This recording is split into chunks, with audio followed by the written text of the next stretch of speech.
여러분, 혹시 우상이라는 말 아세요? 우상하면 뭐가 먼저 떠오르나요? 롤모델? 뭐 그런 뜻도 있죠. 어? 왕. 왕이 우상이 된 경우도 많죠. 성경에서 말하는 우상은 뭘까요? 성경에서 하나님 우상이 되는 경우가 있죠. 그러나, 그렇죠. 보통 하나님의 다른 신들을 우상이라고 합니다. 이 성경에서 말하는 우상은 어떤 가치가 들어있는 단어예요. 어떤 가치 중립적인 단어가 아니라 안 좋은 단어예요. 그래서 성경에서 하는 우상은 보통 이렇게 안 좋게 쓰입니다. 우상이라고 하면 우리가 이제 방금 말한 것처럼 이제 십계명을 떠올릴 수도 있겠지만 더 직관적으로 우상이 뭐냐라고 하면 그러면 또 뭘 떠올릴 것 같으세요? 우상이 뭐냐? 그러면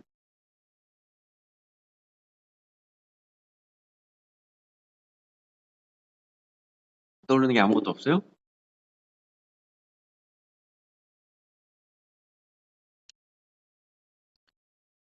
제가 혼자 상상하기로는 우상이라고 하면 어떤 이제 뭐 염소머리를 한 신상이라든가 뭔가 번개와 창을 들고 있는 거대한 사람의 상이라든가 이런 것들을 떠올릴 줄 알았어요. 이게 뭐냐면 염소머리 이제 뭐 악마로도 많이 나오는데 몰렉이라는 이름의 우상이에요. 이제 아까 방금 이제 하나님의 다른 신을 섬기지 말라는 이야기를 했는데 그 중동 지방에 섬기고 있던 다른 신의 이름 중에 하나가 몰렉인데 그 몰렉을 보통 이제 염소머리로 이렇게 표현을 해요. 그 다음에 우리 많이 들어봤을 텐데 바알이라고 들어봤죠. 그 바알은 보통 이제 번개랑 창을 든 남자의 모습으로 표현을 해요. 제우스는 좀 달라요. 제우스는 뭘 들고 있을까요? 아니, 번개만 들고 있어요. 번개만 들고 있거나 아니면 홀을 아세요? 영어 아닙니다. 영어 맞나? 홀도 영어였나? 잘 모르겠네. 여하튼 근데 그 구멍은 아닙니다. 근데 홀은 뭐냐면 그 왕이 들고 있는 어떤 지팡이 같은 거예요. 왕권을 상징하는 어떤 지팡이 같은 게 홀이에요. 그래서 제우스 같은 경우는 이제 그 그리스 로마 신 세계관에서 신들의 왕이죠. 그래서 홀을 들고 있습니다. 근데 이제 이 바알은 바알은 번개를 들고 있긴 한데 이 사람은 번개를 들고 있다는 것은 이 사람이라고 말하면 뭐구나. 이 세계관에서 이 신은 번개를 들고 있으니까 이제 기상에 대한 신이고 또 한편으로 태양에 대한 신이면서 풍요의 신이에요. 근데 그 세계관에서 최고 신은 아니에요. 그래서 홀을 들고 있지는 않습니다. 홀은 지배자가 들고 있는 거예요. 그래서 이렇게 어떤 실제로 구약의 세계에서는 이런 우상들이 어떤 신상들의 모습으로 표현이 되고 실제로 그런 우상들이 존재했어요. 뭐 그 외에도 다양한 우상이 등장하는데 뭐 황금 송아지 뭐 이런 것들도 나오고 뭐 뱀을 숭배할 때는 뱀이기도 한데 구체적으로 구약에서는 주로 이 우상들이 어떤 신상으로 표현이 됐어요. 왜냐하면 방금 말한 것처럼 사실은 이 우상 구약에서 말하는 우상은 다른 신들이거든요. 하나님이 아닌 다른 신들인데 보통 다른 신들을 그 시대 사람들은 이제 형상을 표현했어요. 그 신상으로 만들어서 그것을 섬겼어요. 근데 이 우상이요. 굉장히 성경에 많이 나와요. 몇 번 나오는지 아세요? 우상이라는 단어가? 찍어봅시다.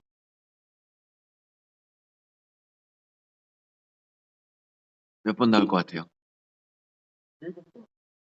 일곱 번이요? 그럼 많이라고 하기에는 적은데요, 너무. 몇 번 나올까요? 이 사람들, 120번, 이 사람 좀만 더 써봐. 360번. 많이 썼다. 180번 나오면 180번. 개혁개정 기준으로 우상이라는 단어를 검색하면 180번이 나와요. 그리고 방금 말한 것처럼 10계명 중에서도 우상에 대한 계명이 있어요. 두 번째 계명이 뭐냐면 우상을 섬기지 말라는 거예요. 그만큼 이 우상이 중요한 이슈예요. 근데 이제 아까 말한 것처럼 우상이 보통 이제 구약에서는 어떤 다른 신들을 신상으로 표현한 그 상들이 신상들이 있는데 여러분 이런 신상들을 본 적 있어요? 살면서. 본 적 있긴 있을 텐데. 있죠. 어디서 봤어요? 박물관. 그런 데도 있을 수도 있고. 또 어디서 봤을까요? 여러분, 어? 푸람에 당연히 있죠. 여러분, 저기, 절에 안 가봤어요? 무슨 이제 산에 올라가면 산 밑에 절 지나서 산에 올라가는 경우도 있고, 그 다음에 뭐 아, 학교 다니는 애들이 학교 수학여행 가거나 하면 무슨 절로 많이 갈 수도 있잖아요. 그럼 절에 가면은 입구에 뭐 있어요? 뭐 사천왕의 신상이 있고, 들어가면 이제 부처님 상 뭐 이런 게 있죠. 뭐 풍선 같은 것들도 있고, 그리고 연등들도 있고. 근데 오늘날 사실 이 신상이라고 한다면 이제 절에 갔을 때 어떤 부처님 상, 앉아있는 부처님 상이라던가 아니면 여러분들은 간 적은 없겠지만 점집에 가면 신점, 이게 신당이라고 하죠. 점집에 가면은 어떤 신상들이 있어요. 그래서 우리는 사실은 그런 신상들을 접하는 게 보통 일상에서는 별로 없어요.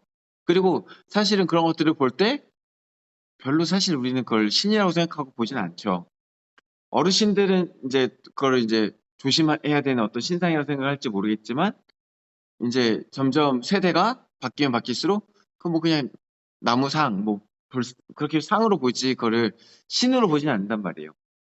그러면 이 우상이라는 게 아까 말한 것처럼 성경에서는 180번이나 나올 정도로 중요하게 강조되는 무언가인데 오늘날에 이르러서는 우리에게 별로 쓰지 않아도 되는 무언가인가? 당연히 그렇지 않겠죠? 제가 구약, 신약 합쳐서 180번이라고 그랬는데 신약에서도 많이 나와요. 물론 이제 예수님 때는 아까 말한 그런 신상들이 많이 있었고 신상들을 신으로 섬기는 이들도 많이 있었는데 그렇다고 할지라도 오늘날에도 이 우상들이 의미가 있는가 이렇게 한번 고민해 볼 필요가 있어요. 그런데 뭐 답부터 얘기를 하면 당연히 의미가 있습니다. 왜 그러냐? 우상의 의미가 더 확장되기 때문에 그래요. 그 본질적인 의미가 있어요. 우상의 가장 본질적인 의미는 뭐냐면 일단은 가장 우상은 아까 말씀드린 것처럼 신의 형상을 딴 신상인데 그게 전부가 아니에요. 골로새서 3장 5절을 보면 이런 표현이 나와요. 뭐라고 나오냐? 뒷부분에 3장 5절 탐심은 우상 숭배니라. 탐심이 뭐예요? 무언가 탐하는 거. 근데 봐봐요. 욕망하는 건데 우리가 보통의 욕구를 가지고 탐하다고 얘기를 하지 않아요. 탐식이라는 단어 알죠? 먹는 걸 탐하는 거예요. 보통 탐식쯤 되면 어느 정도예요? 옆에서 보기에 쟤 좀 심해. 쟤 좀 이제 막 주변을 안 가리고 막 자기 먹느라 남의 것도 뺏고 막 이제 뭘 이렇게 가리지 않는 절제가 없는 거기까지 갔을 때 탐한다 그래요. 탐심은 뭐냐면 절제하는 것을 넘어서서 무언가를 욕망하는 마음. 그게 탐심이에요. 근데 우상숭배가 뭐냐? 그 탐심이라는 거예요. 그게 우상숭배의 본질이에요. 어, 그러면 우상은 뭔가요? 지나치게 욕망하는 마음이 우상숭배라면 그렇다면 우상의 본질이 뭘까요? 그것은요, 내 탐심을 이루어주는 무언가예요. 우상숭배가 탐심이잖아요. 그러면 우상숭배를 탐심으로 하는 거예요. 탐하는 마음이 있어서 우상을 숭배하는 건데, 다시 말해, 우상에게 내가 무언가 강하게 요구하는 무언가를 요구하는 게 우상숭배예요. 그럼 우상은 내 탐심의 대상일 수도 있고, 탐심의 도구일 수도 있어요. 내가 만약에, 원하는 게 있어.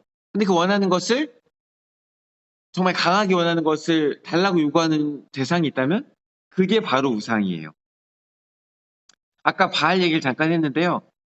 구약 시대, 이제 예수님 시대 그 근처에서 제일 많이 성행하던 게 바알에 대한 신앙이었어요. 근데 아까 말씀드린 것처럼 바알이 사실은 최고신은 아니었거든요. 최고신은 바알의 아버지인데 뭐 이름이 엘인가 그래요. 그래서 엘이라는 이름이 사실은 그 시대의 어떤 최고신이라는 표현이었어요. 근데 이제 바알이 어째서 그렇게 제일 많이 숭배가 되었을까? 왜 그럴 것 같아요? 왜 그랬을까요? 아까 바알이 뭐의 신이라 그랬어요? 너무 좋 아, 그건 몰래기고요. 어? 이게 번개. 번개는 기상을 의미해요. 이 사람이 자꾸 이 사람이래. 그리고 태양에 대한 신이라 그랬죠. 태양과 기상, 이것들이 뭐에 필요한지 아세요? 동의사. 농사. 그래서 이 바알은 풍요의 신이에요. 이 시대가 이제 농경 시대로 접어들었어요.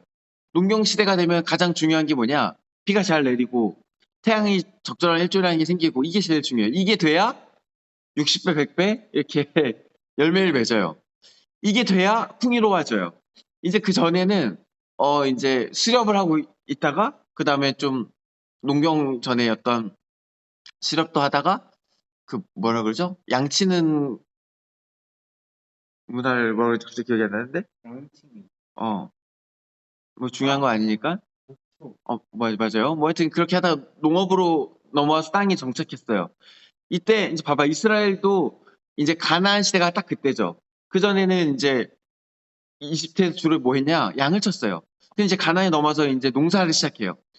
그 농사를 짓는 이들이 가장 중요한 것은 이 날씨예요. 그리고 그걸로 인해서 얻어지는 풍요예요. 결국 사람들이 이 바알을 숭배하는 것에 그 기초되는 마음은 뭐냐? 내가 풍요로워지고 싶다. 내가 농사를 잘 지어서 많은 부를 축적하고 싶다. 내가 먹고 사는 걱정에서 해방돼서 그걸 넘어서서 떵떵거리면서 이제 배부르게 살고 싶다. 이 탐심이 기반이 되어서 그때 바알을 많이 숭배한 거예요. 그 필요를 이뤄줄 수 있는 대상이 바알이었던 거죠. 그렇다면요, 오늘날에도 비록 그 예전과 모양은 달라졌겠지만 우상 숭배는 여전히 있을 수 있어요. 우리 10대들의 가장 큰 바라는 것이 무엇이겠어요? 가장 보편적으로 바라는 것이 성공, 졸업을 바라겠죠.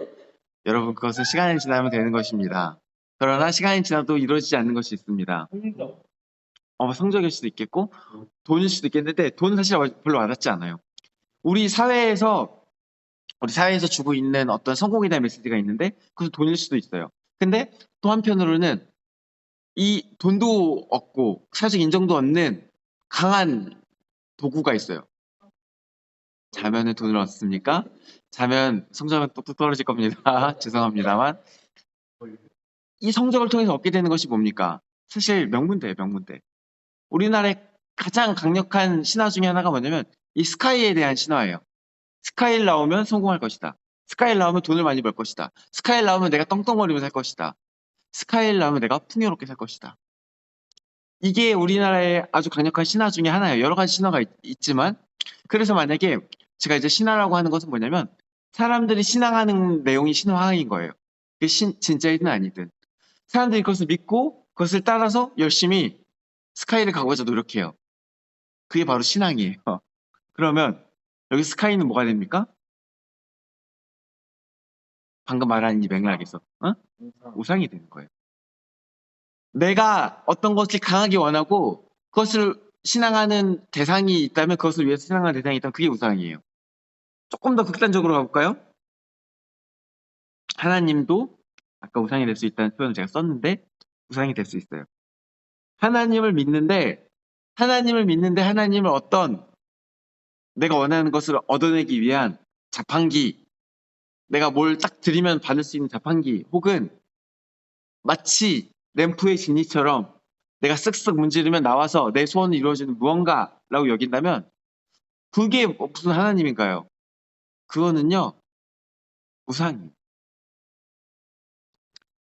예수님 시절에도 이미 같은 일들이 있었어요. 어떤 같은 일들이 있었냐? 하나님을 신앙하되 온전히 하나님을 신앙하는 것이 아니라 하나님을 있는 그대로 믿는 것이 아니라 하나님을 어떤 도구로 믿는 자기가 원하는 무언가를 얻기 위한 도구로 신앙하는 잘못된 신앙이 있었어요. 이제 얘기가 많이 돌아서 왔는데 오늘 본문이 예수님의 입성을 다루고 있죠? 이 장면을 보면은 사람들이 어떻게 반응합니까? 많은 사람들이 환호하고 있어요. 12장 몇 절입니까? 13절. 종려나무 가지를 가지고 맞으러 나가 외치되 호산나 호산나는 우리말로 만세예요. 만세! 찬송하리로다 주의 이름으로 오시니 곧 이스라엘 왕이에요. 이렇게 환호합니다. 사람들이 예수님을 오는 것을 굉장히 기뻐하고 환영합니다. 근데 여러분 잘 생각해 보세요. 지금 이게 예수님의 마지막 입성입니다. 이게 6월절 전 일주일 전이에요. 일주일 후에 어떤 일이 일어납니까? 저요. 예수님 돌아가십니다. 어떻게 죽습니까? 십자가요. 십자가에 못 박아 죽습니다. 근데 예수님 십자가에 못 박아 죽게 만든 대상이 누굽니까? 나도. 빌라도예요. 그래요. 사도신경 잘 외우셨네요. 빌라도가 예수님 십자가에 못 박았다고 사도신경을 기록하고 있어요. 근데 빌라도는 십자가에 못 박지 않으려고 그랬어, 처음에는. 처음에 보니까, 자기가 보니까 죽일 만한 죄가 없어. 그 사람들 앞에 나가서, 야, 사람들아, 예수라는 사람이 그런 죄가 없는데, 놔주겠다. 너희들 하도 그러니까 내가, 뭐, 채찍질이나 몇 대 해가지고 놔두겠다. 그랬더니 사람들이 뭐라 그래요? 죽여라. 죽여라. 그것도 뭐라 그래요? 십자가에 매달아라. 목소리를 다해서 소리 지릅니다. 봐봐요. 같은 예루살렘입니다. 다른 사람들입니까? 예루살렘에 인구가 그렇게 많았어요? 그래서 뭐 이날은 뭐 태극기 부대가 모이고 이날은 뭐 다른 좌파가 모였으니까 그렇게 막 인구가 많지 않아요, 예루살렘에. 거의 비슷한 사람들이 모였어요. 일주일 만에 다른 이야기를 하고 있어요. 이 사람들 단체로 다수인격입니까? 일주일 만에 막 갑자기 환호하다가 돌아서서는 안 되겠다, 죽여라 이렇게 합니까? 이상하죠. 왜 이런 일들이 일어났을까? 여기에 대한 힌트가 오늘 보면 16절하고 18절에 있어요. 16절 한번 보고 18절 한번 봅시다. 16절 먼저 볼게요. 제자들은 처음에 이 일을 깨닫지 못하였다가 예수께서 영광을 얻으신 후에야 이것이 예수께 대하여 기록된 것임과 사람들이 예수께 이같이 한 것임이 생각났더라. 이게 뭔 말이냐면 예수님께서 예루살렘에 입성하실 때 뭘 타고 들어오시냐? 14절. 한 어린 나귀를 보고 타고 오세요. 한 어린 나귀라 그랬는데 나귀 새끼예요. 여러분 여기 봐봐요. 13절에 보면 이스라엘 왕이시여 그래요. 예수님이 실제로 이스라엘 왕으로 입성하시는 거예요. 근데 어떤 왕이 나귀 새끼 타고 다닙니까? 이거는 사실은 보편적인 것은 아니에요. 왕은 보통 멋진 이렇게 흑마, 백마 뭐 이런 혈통이 좋은 우람한 말을 타고 다니지 나귀를 타지 않고 나귀는 짐을 싣는 용도예요. 그 중에서도 나귀 새끼를 타지는 않아요. 근데 예수님 나귀 새끼를 타고 왔어요. 근데 이게 스가랴 앞에 구약에 나오는 스가랴 9장 9절에 이미 묘사된 예언이에요. 보라, 이스라엘 왕은 겸손한 왕이라. 그래서 나귀 새끼를 타고 입성하신다 이렇게 표현이 되어 있어요. 예수님께서 그리스도이심을 증거하는 사건 중에 하나예요. 예수님께서 하나님께서 이미 예언하시고 알리셨던 그 그리스도이심이 증명되는 부분이에요. 근데 사람들이 제자들이 어땠다고요? 깨닫지 못하였다. 다시 말해 예수님께서 그 하나님께서 보내신 그 그리스도이심을 예수님이 그 그리스도이심을 완전히 몰랐거나 아니면 알았더라도 잘 몰랐거나 그랬던 거예요. 나중에 깨달았어요.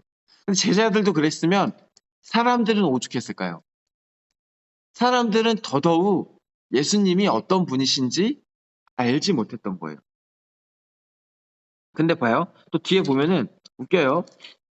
34절 이렇게 얘기해요. 무리가 대답하되 우리는 율법에서 그리스도가 영원히 계신다함을 들었거늘 너는 어찌 인자가 들려야 하리라. 이렇게 그리스도에 대한 이야기가 나와요.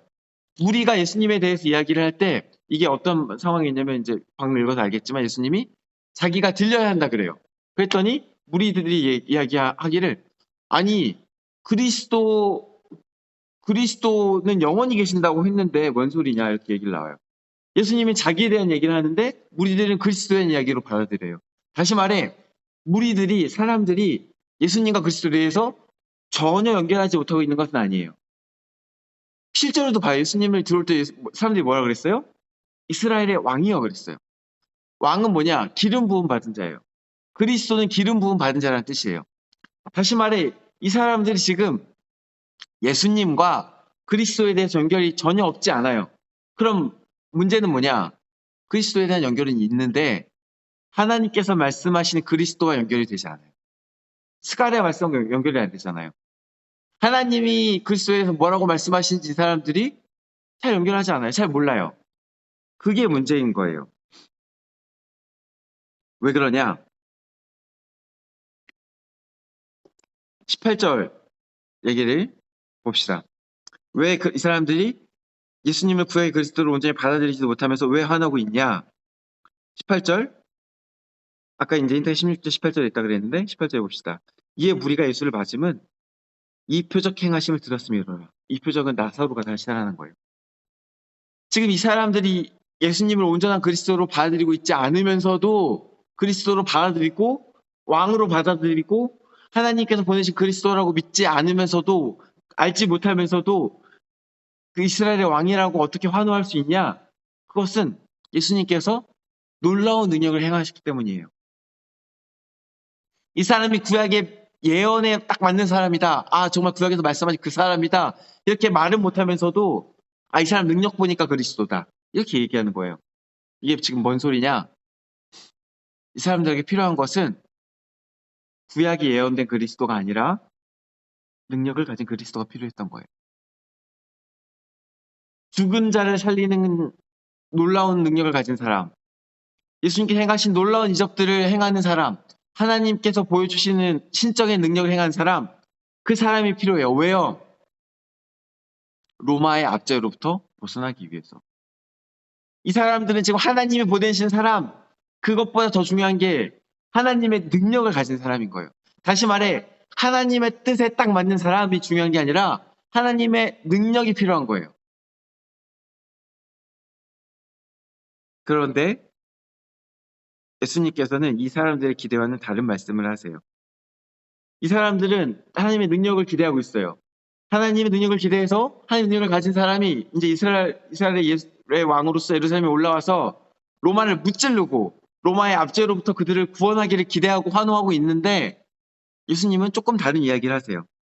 24절에 뭐라고 말씀하세요? 뭐 한 알의 밀이 땅에 떨어져 죽지 아니하면 뭐 이런 얘기를 하세요. 그 다음에 25절에 뭐라고 말씀하십니까? 자기의 생명을 사랑하는 자는 잃어버릴 것이요. 이렇게 뭐 생명을 이 세상에 자기의 생명을 미워하는 자는 영생하도록 보좌하리라. 사람들이요 예수님에 대해서 기대할 때 어떤 탁월한 능력으로 신적인 능력으로 세상에 뭔가 바람을 일으킬 것, 파란을 일으킬 것, 그래서 자기들에게 어떤 이득을 가져올 것을 기대하는데 예수님 자꾸 뭐 모양 빠지게 나귀 새끼나 타고 입성하시더니 들어오셔서는 불안한 말씀들을 하세요. 뭐 죽어야 된다, 뭐 생명을 사랑하면 안 된다, 뭐 이런 이상한 얘기들 하세요. 이스라엘 사람들 상식으로는 받아들일 수 없는 모습을 보이시고 그런 이야기를 하세요. 그러더니 급기야 직접적으로 32절에 이렇게 말씀하세요.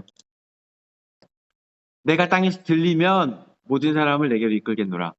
예수님께서 하다 이제 직접적으로 얘기하세요. 내가 땅에서 들리면 땅에서 들린다는 게 뭔 말입니까? 뭔 말일까요? 괜찮아. 땅에서 들린다는 게 뭔 말일까? 방금 내가 말한 맥락을 한번 생각해 보세요.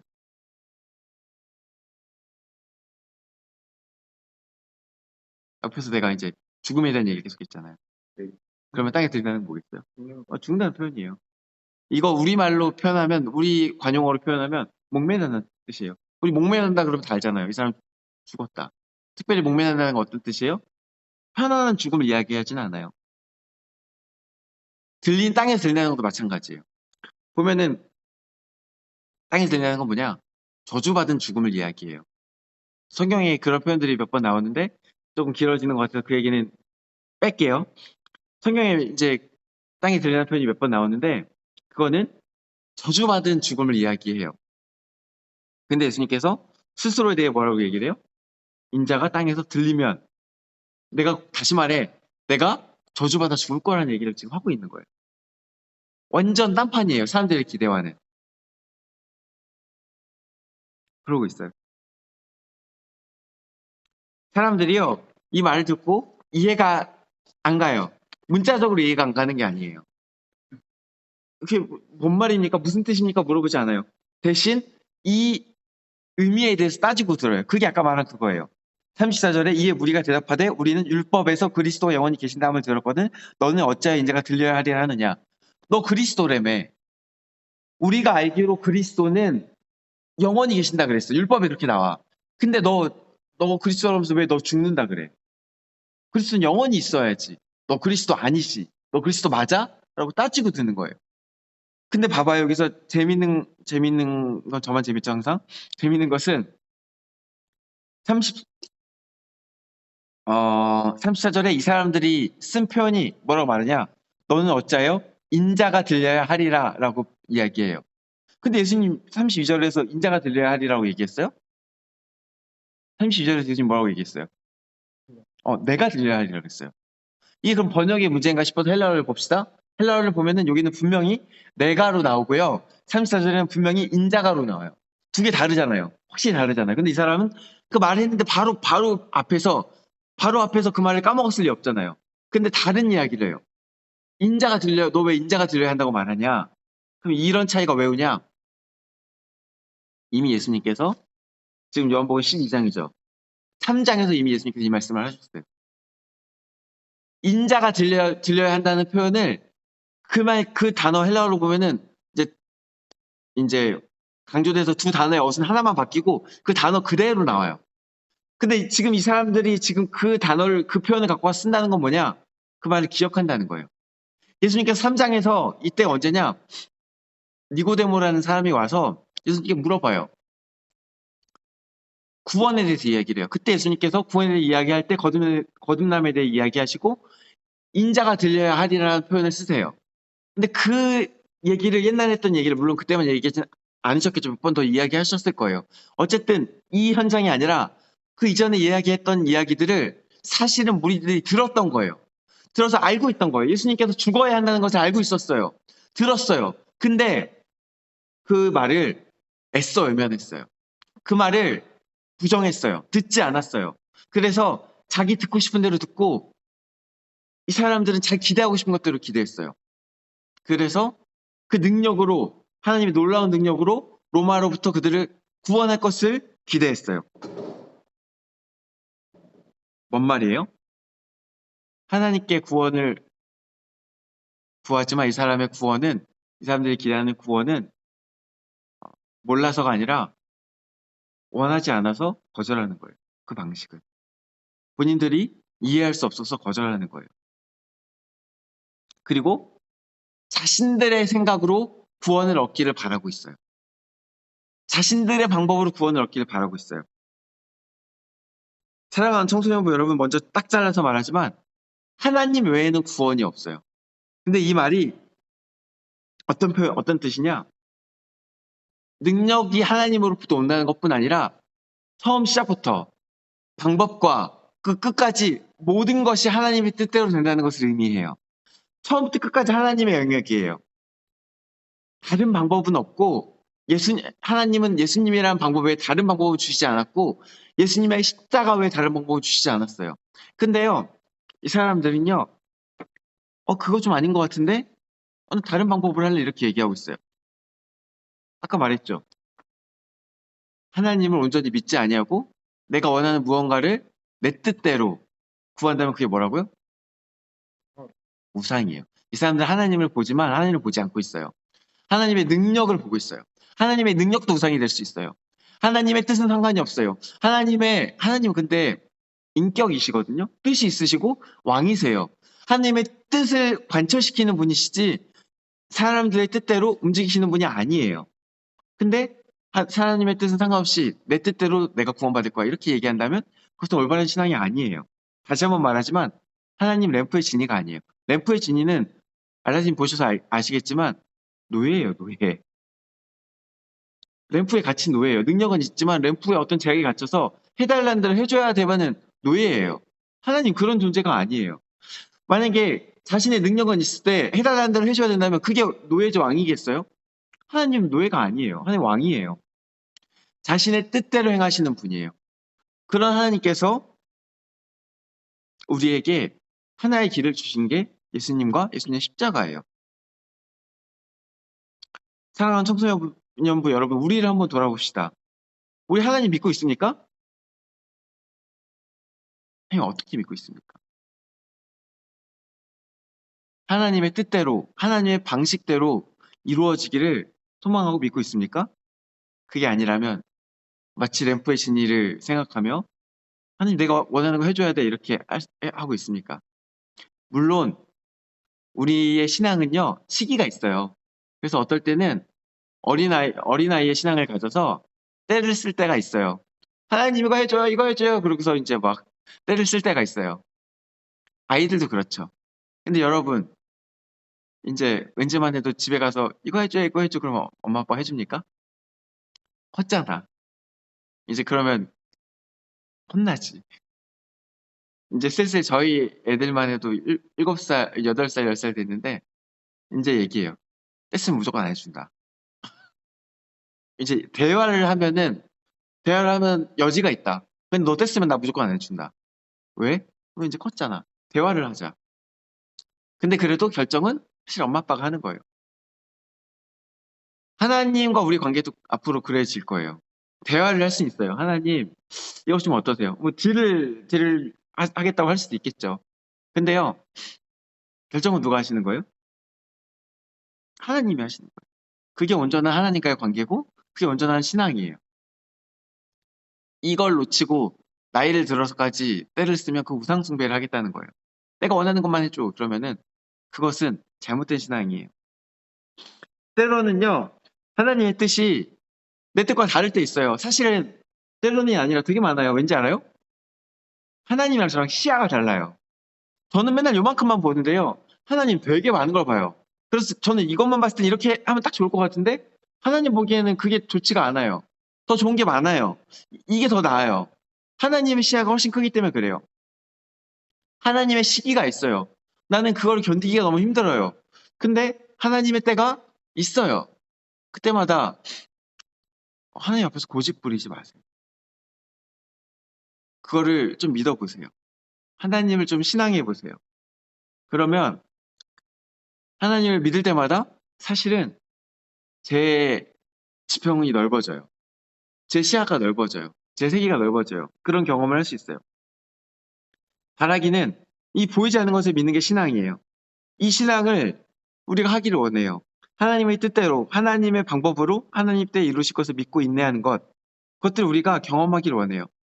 내 뜻대로 하나님을 조종하려 들지 말고 오직 하나님께서 행하실 것을 믿음으로 기대하고 기다리는 저와 여러분 되시기를 주님의 이름으로 축원합니다. 함께 기도하시겠습니다. 우리의 주인 되시고 우리 아버지 되시고 우리의 왕 되시는 아버지 하나님 감사합니다. 우리의 삶에 하나님께서 찾아오셔서 우리 삶을 다스려 주시니 감사합니다. 주님, 그러나 우리가 아직도 주님 앞에서 무엇이 선한 것인지 알지 못하고 우리의 생각을 고집하고 우리의 뜻을 고집할 때가 많이 있습니다. 주님, 우리가 자라날 수 있게 하시고 더 이상 어린아이의 신앙에 머무르지 아니하고 날마다 주님의 뜻을 분별하여 나아가는 우리 한 사람 한 사람 될 수 있게 하여 주옵소서. 우리가 주님 앞에 하나님의 능력만을 바라보는 어떤 우상숭배 같은 신앙을 하는 것이 아니라 하나님의 뜻을 헤아리고 하나님과 온전히 관계를 맺어가는 온전한 신앙을 해갈 수 있게 도와주시옵소서. 감사드리며 예수 그리스도 이름으로 기도드립니다. 아멘.